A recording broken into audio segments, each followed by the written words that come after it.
Hi, I am Sarah Bushi, and I am going to walk you through a little presentation about our initiative called Protecting Children Through Strong Partnerships and Advocacy. I'm the Vice President for Program Development, and I am based in the Washington office.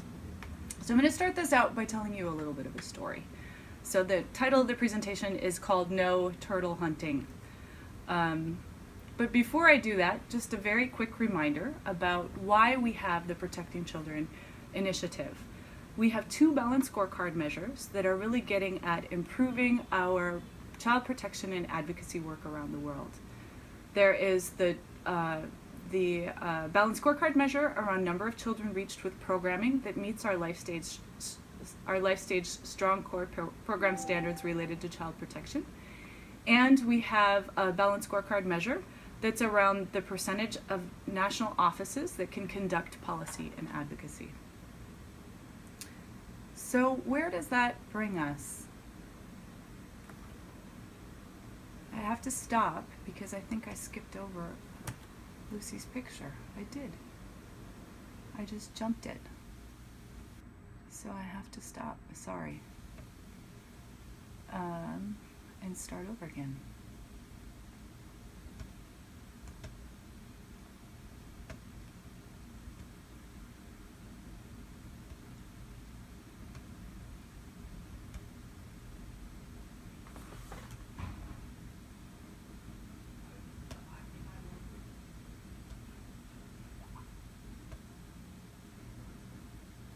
Hi, my name is Sarah Bushi.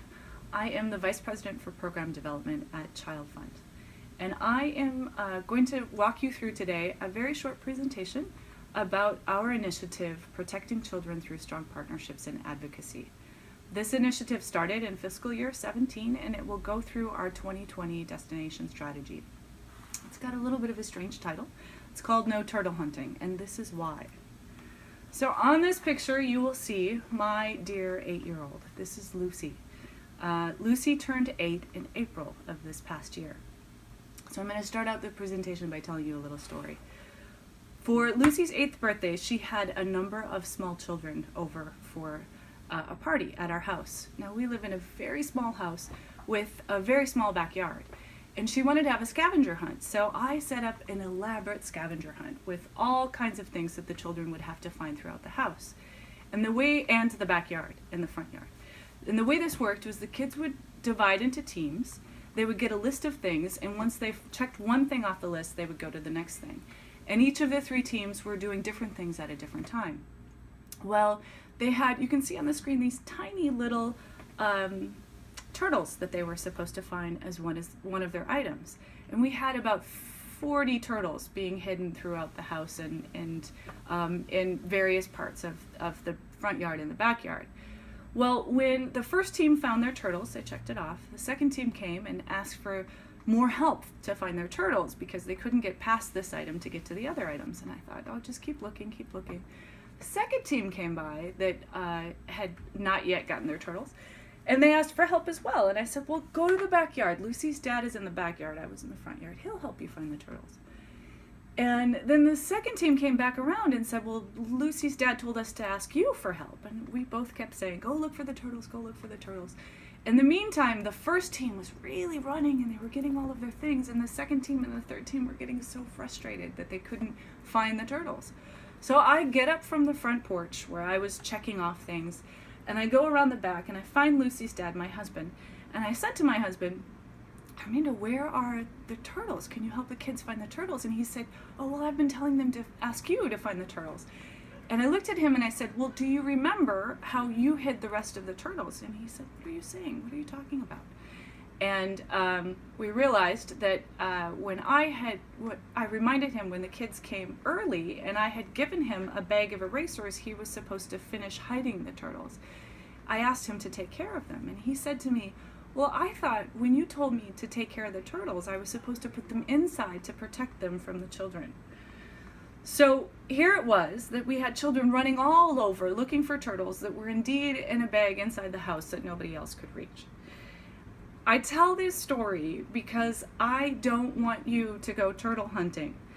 It's really important as we approach and look at our work in child protection that we're all on the same page about where we go and what we want to try to find.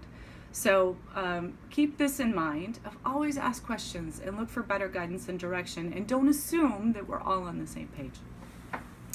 So with that, a reminder about why we're doing the Child Protection Initiative. First of all, our balanced scorecard to reach children with programming that meets life stage strong core program standards related to child protection. Right now, there are level 2 standards, and in the future we expect, or level 1 standards, and in the future we expect that there will be level 2 standards as well that can help us look at this data. The other balanced scorecard measure is about the percentage of national offices conducting policy advocacy on child protection issues as part of Strong Core program. And we're starting in FY18 with the pathfinding countries, those countries whose governments have signed up to do more work toward SDG 16.2, and really ensuring that they have an advocacy strategy.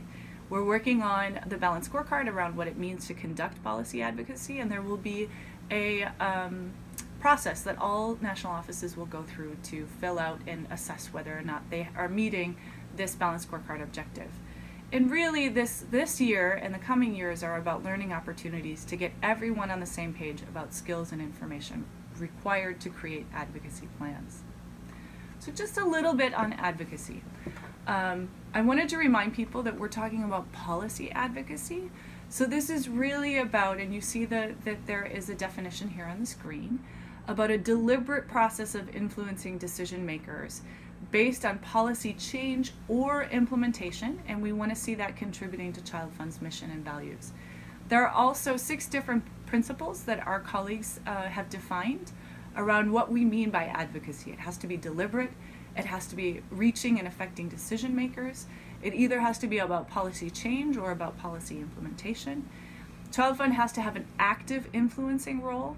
We have to be using and promoting evidence through this process, and we have to clearly see how it links back to our Child Fund mission. So that's just a little bit about what we mean and what we're trying to achieve by getting more national offices, more country offices to be working on advocacy. The other thing that I wanted to talk about is about our balanced scorecard targets, and this specific one that we're working on toward ensuring that more children, greater numbers of children, are meeting our Strong Core program standards around child protection.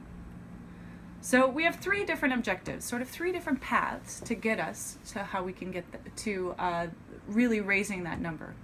The first objective really is around communities and partners, that they can better understand and act on child protection issues. So if communities and partners are doing it, we will get more children who do. The second is about our country offices and strengthening programming standards and our real approach toward child protection. And the third is just to get more money, more resources, more attention into our system around child protection. So the question is, how do we do that? The team has thought through at a global level how we can make progress on this.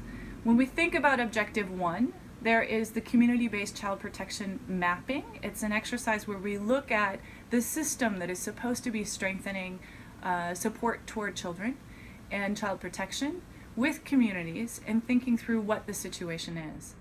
When that happens, there's a community validation of results and then action plans.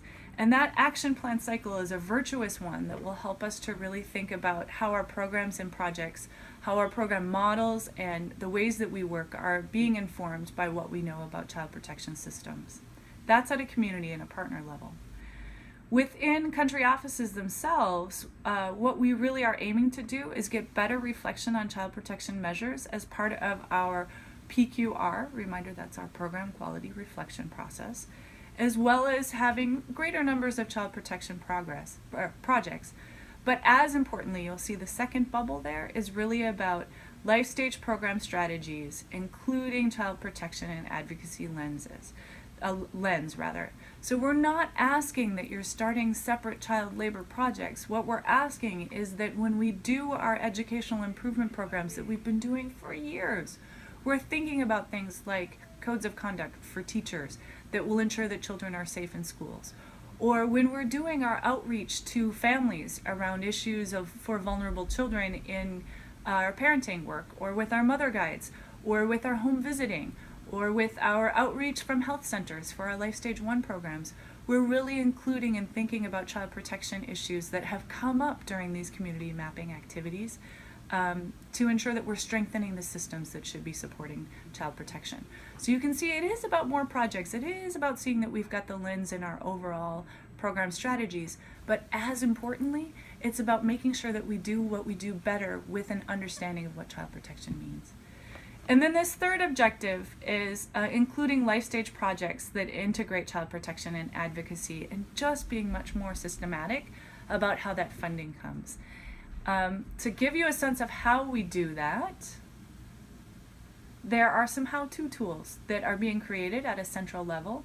So in this first one, around communities and partners and how we work with them, there are mapping and validation and action planning and referral pathways, lots of different methodologies and trainings and resources and guides that we're trying to really make sure are available to country offices. There's also a technical working group that's helping us to lift our information, learning, and sharing. Our second objective includes global program models that are incorporating child protection more effectively, and country office program models. More and more we're looking at life stage strategy guidance that helps you think about, if you're already doing something on youth employment, how do you incorporate findings from our child protection mapping about systems into that youth employment work. There's Learning Fora. There's an advocacy framework that will help us with this, as I mentioned earlier. We have safeguarding guidance, and child safeguarding guidance, that I really want to highlight that this is as much about how we approach our work as how we think about ourselves and what we do as individuals within the organization to uphold standards for child protection and child safeguarding in the way that we approach our work.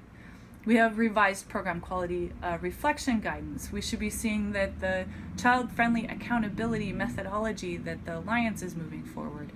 And there's also some forthcoming guidance, which is a DRM, child protection framework, that will help us to think about child protection and disaster risk management work as well. And then finally, this last piece also includes thinking about program models. We are looking at and trying to make sure that we're giving better tools to country offices to help them negotiate and deal with and think with local partners, AOPB, our annual operating plan and budgeting guidance. And how it is that our sponsorship funded projects can get more proactive about thinking of things that are coming out at the community level, things that are coming out as we look at program models, and trying to make sure that we're really directing our funding that way. And I have to say that the new funding model is a way to think about step projects and